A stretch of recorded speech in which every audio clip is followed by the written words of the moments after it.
Assalamualaikum, Anda Bapak mulai mana? Ketemu lagi bareng Jang Wahab di channelnya Kayagung Radio.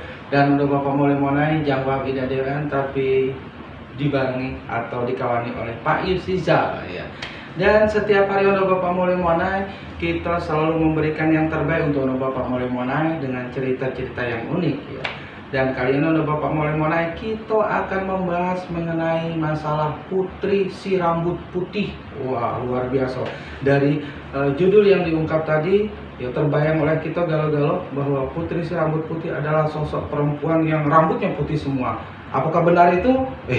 Tentunya agak berbeda dengan jawaban yang nak dijawab oleh Pak Yusiza Kaginya. Ada. Yang pasti Anda Bapak mulai sebelum kita lanjutkan bincang-bincang kita, jangan lupa tolong diklik di tombol subscribe kita dan juga di share dengan yang lainnya video ini supaya kita lebih termotivasi untuk membuat video-video yang unik lainnya. Anda Bapak mulai mana? Ya pun.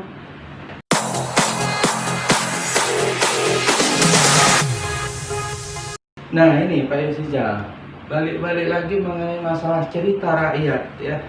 Cerita rakyat yang ada di Kayagung, Kabupaten Ogan, Komering Ilir, yang tepatnya di daerah Dusun Perigi ya, atau Kelurahan Perigi.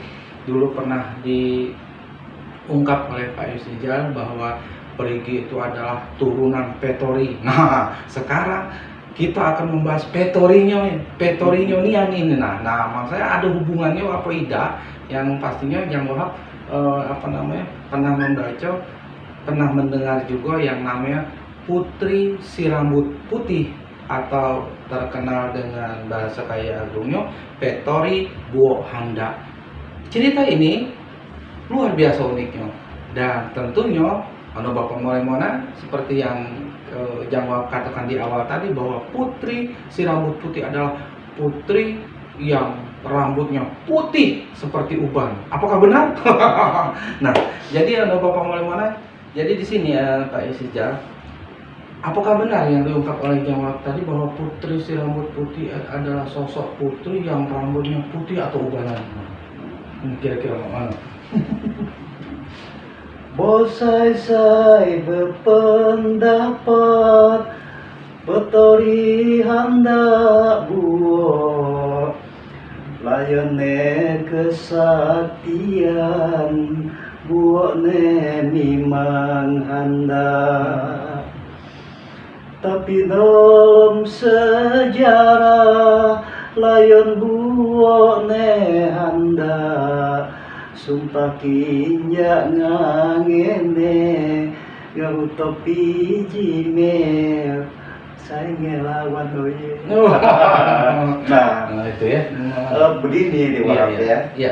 Memang banyak sekali asumsi mengatakan bahwa sosok Petori Buok Handa, atau banyak yang mengatakan Petori Handa Buok. Nah, banyak yang mengatakan bahwa sosok perempuan ini memiliki rambut panjang yang berwarna putih. Nah. Tapi yang sebenarnya bukan rambutnya yang putih. Bukan rambutnya putih. Iya. Apa itu yang putihnya? Si Petori Handa Buok ini atau Buok Handa ini kan, dia ini memiliki katakanlah kesaktian ilmu mandraguna kan. Kenapa dia menyimpan ilmu mandraguna? Karena dia menjaga dirinya. Dirinya ini kan boleh dikatakan sosok ya, yang namanya kelas-kelas Petori ya. Itu orangnya cantik luar biasa. Nah, menghindari orang-orang mengganggu dia memasak ilmu ya dengan menelan sebilah keris kecil, sehingga dari keris tersebut membuat pengaruh kekuatan di dirinya. Apabila dia membenci seseorang, katakanlah orang yang akan membinasakan dia, secara spontan dia meludahi orang yang ada di depannya itu. Nah, begitu dia meludah, pada awalnya si sang Petori itu tidak sadar kenapa kepala orang itu berasap dan menjadi putih. Nah, dengan sumpah-sumpahnya ini bisa menjadikan rambut orang menjadi warna putih, maka dia identik disebut Petori Bo Handa atau Petori Handa Bo atau putri si rambut putih. Tapi kalau dilihat dari panggilan, itu agak beda ya, jauh. Putri si rambut putih. Ya. Berarti kita mengarah ke bahwa putri itu rambutnya putih, dan ternyata putih. Bukan ya. Iya. Nah di sini Pak Esija tadi mengatakan bahwa itu kelas putri. Kalau kelas putri itu cantik. Nah apakah itu masih ada hubungannya dengan keturunan dari Kayangan yang Bapak maksud, atau mungkin memang dia itu anak seorang raja dulu-dulunya? Iya. Petori Handa Bo atau Bo Handa ini kan, dia ini merupakan garis keturunan dari keluarga raja-raja. Yaitu dia ini merupakan salah satu cicit, ya, cucu mungkin ya, cucu atau cicit ya, dari raja yang datang dari Waikunang Lampung, yaitu Mekedum Murta Alam. Nah, ayahnya si Petori ini, dia ini merupakan garis keturunan langsung daripada Mekedum Murta Alam. Nah, kenapa diasumsikan Petori itu cantik ya, dan termasuk si Bu Handa ini kan? Memang pada masa itu ya, orang-orang perempuan-perempuan yang hidup di tanah Komering, yang darah dia mengalir dari darah Lampung kan, yang perpaduannya antara Lampung dengan Komering, Batak, Skala-Berak kan, ini pun dari Lampung sebenarnya. Nah, kebanyakan wajah-wajah perempuannya ini wajah-wajah cantik. Nah, sehingga kecantikan ini orang menyebut turunan Petori. Nah, maksudnya imbas-imbas dari kecantikan bidadari melekat pada wajah-wajah atau penampilan perempuan-perempuan yang ada di Perigi, termasuklah Petori Handa Bo ini. Nah, dari kisah putri si rambut putih atau Petori Bo Handa ya. Nah, di situ kan Pak Yusija pernah ngomongkan bahwa si putri itu mempunyai kesaktian yang luar biasa dari mulutnya atau dari lidahnya, karena dia awal menelan kesaktian dari sebilah keris sehingga dia bisa dijadikan sebagai senjata pamungkasnya pada saat dia ngomong atau meludahi orang tersebut. Nah sekarang kisah-kisah heroik yang dialami oleh si putri Bu Handa itu di mana letak dari heroiknya itu, kisah itu? Ya, karena Petori Bu Handa ini menjadi enceran ataupun katakanlah sasaran bagi orang-orang pemuda-pemuda ya, baik itu para pejabat daerah yang ingin mempersunting dijadikan sebagai istri kan. Nah, pada suatu saat dia sedang melakukan aktivitas di sungai mencuci beras ya, datanglah segerombolan utusan daripada Suhunan Palembang datang menghampiri si Petori ini untuk katakanlah diculik ya, dan dibawa ke tanah Palembang untuk dijadikan istri daripada Suhunan Palembang. Nah, pada saat itulah terjadi suatu heroik ya, karena si Petori Bu Handa ini sempat diketahui oleh kakaknya Langkuse pada saat itu sedang melakukan semedi di hutan ya. Begitu mendengar ada informasi bahwa adiknya diculik oleh gerombolan Suhunan Palembang, dia langsung masuk kampung ke pinggir sungai, dikejarlah si Petori ini kan. Beberapa kali dayungan si Langkuse ini dari Perigi sudah sampai ke perairan Pelopor. Nah, heroiknya Di sini terjadi pertempuran yang sangat dahsyat antara Langkuse dengan serdadu-serdadu daripada Suruhan Palembang ini. Terjadilah pertempuran di atas perahu kan. Kemudian si petori ini menjadi rebutan tarik menarik antara Langkuse dengan serdadu si ini dari Sunan Palembang tadi kan. Nah, keheroikannya ya, si petori Buahanda ini di samping dia sempat mengeluarkan katakanlah senjata pamungkas yang untuk meludahi orang-orang tadi kan, kebanyakan para serdadu tersebut menyeburkan diri ke air karena menghindari terbakarnya kepala mereka oleh semburan. Akan tetapi ada sesuatu hal yang sifatnya tidak bisa diatasi oleh si petori kan. Kakaknya turun tangan.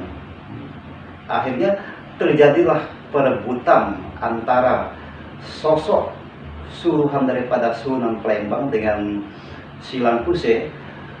Terjadi tarik menarik sehingga tusuk konde yang menempel di sanggul petori ini terlepas dari sanggulnya dan terpental. Itu kisahnya ada di daerah mana itu?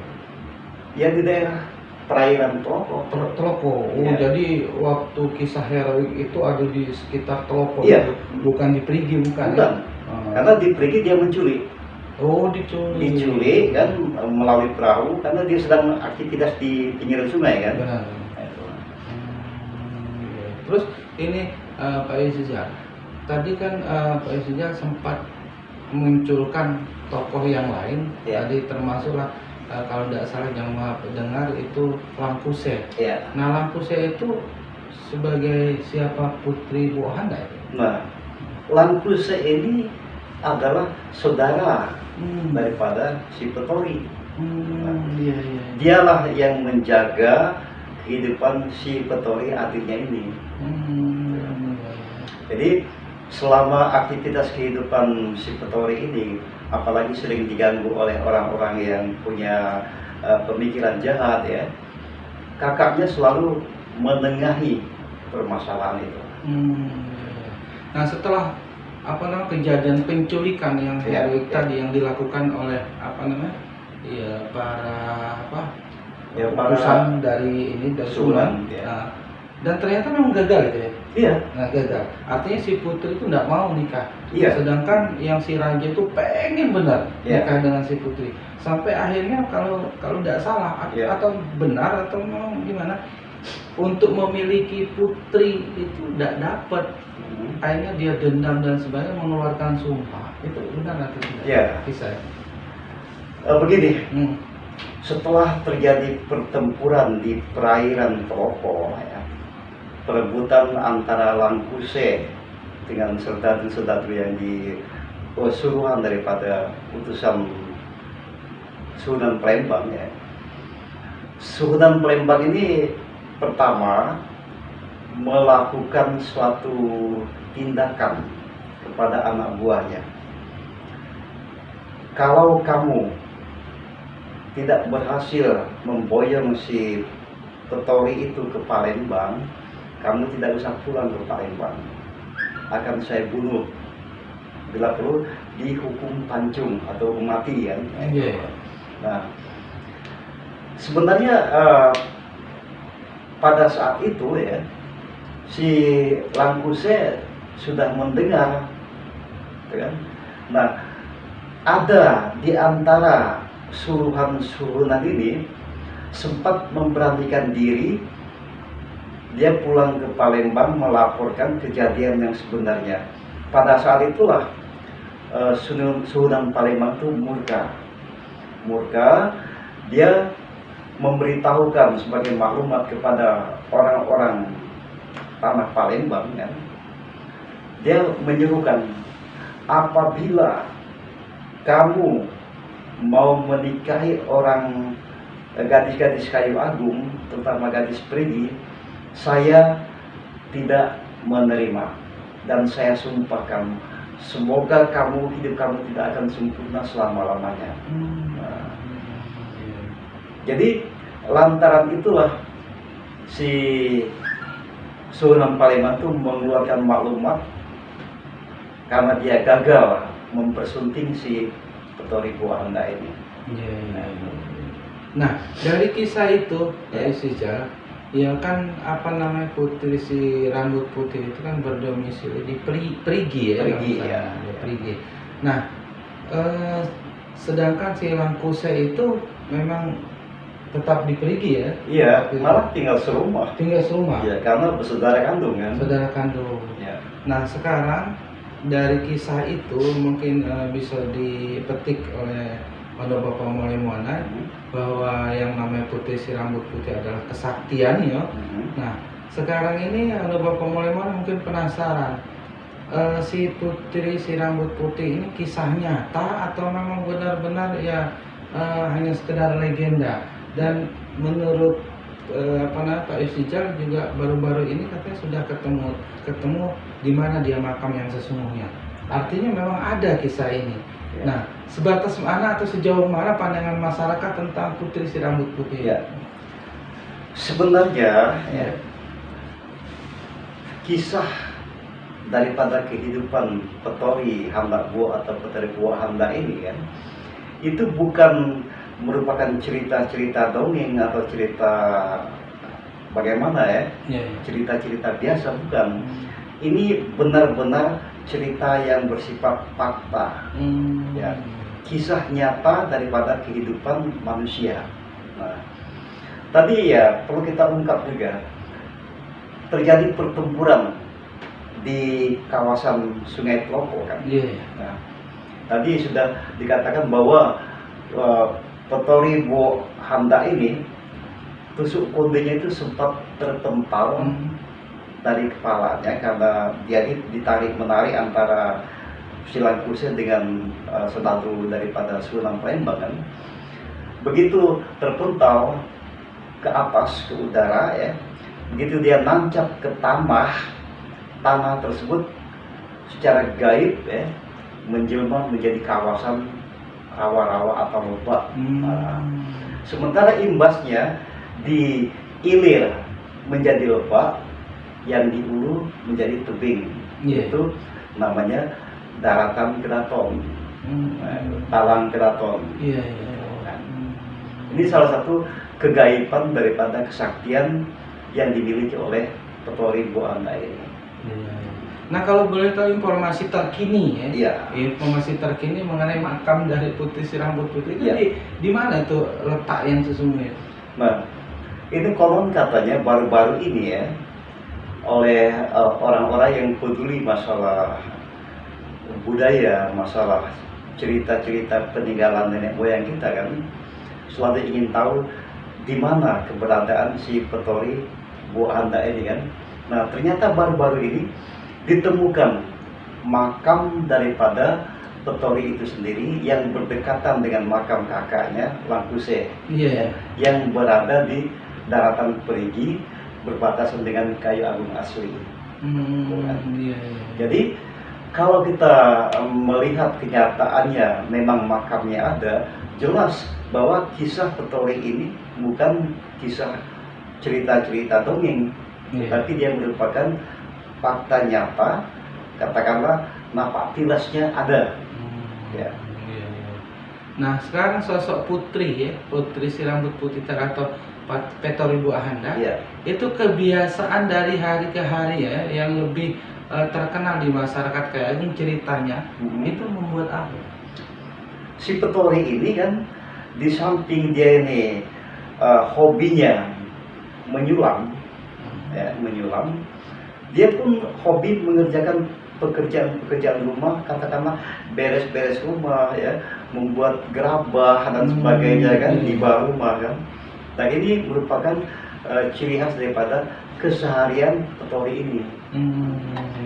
Boleh dikatakan si Petori Buah Handa ini ya, sosok perempuan yang priai, pendiam, punya watak sikap jujur, sopan santun ya. Tapi jangan coba-coba untuk mengganggu dan menganiaya dia. Nah, itu muncullah kemurkaan, sumpah-sumpah dia untuk meludahi orang, sehingga orang yang diludahi itu rambutnya berubah menjadi putih. Luar biasa nih Bapak mulai-mulai. Ya kalau itu Bapak mulai-mulai mungkin dengar sedikit banyak dari Pak Yusijal untuk Bapak mulai-mulai sehubungan dengan cerita putih si rambut putih. Ya.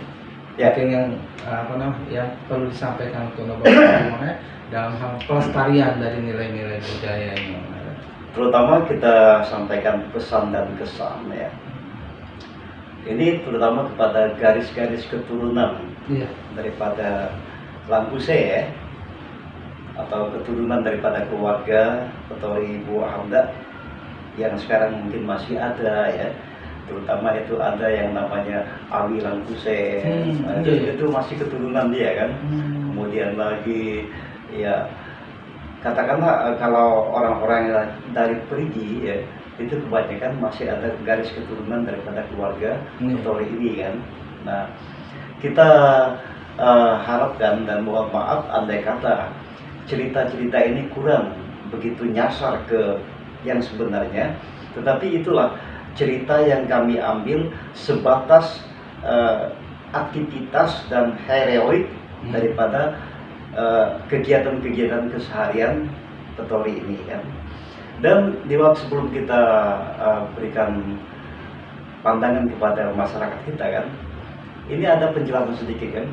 Dulu pernah dari pihak perfilman mengangkat cerita tentang Petori Buah Handa ini kan, tetapi masyarakat Kailagung itu menolak.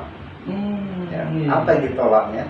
Karena gambaran di situ digambarkan bahwa sosok Petri ini sosok yang garang dan dia tidak beragama. Kemudian rambutnya putih, itu sangat bertolak belakang, sehingga peredarannya dari televisi itu dihentikan. Bagi masyarakat kita yang ada di perantauan, terutama garis keturunan dari perigi ya, terimalah keberadaan daripada kisah daerah kita Petori Buah Handa ini ya.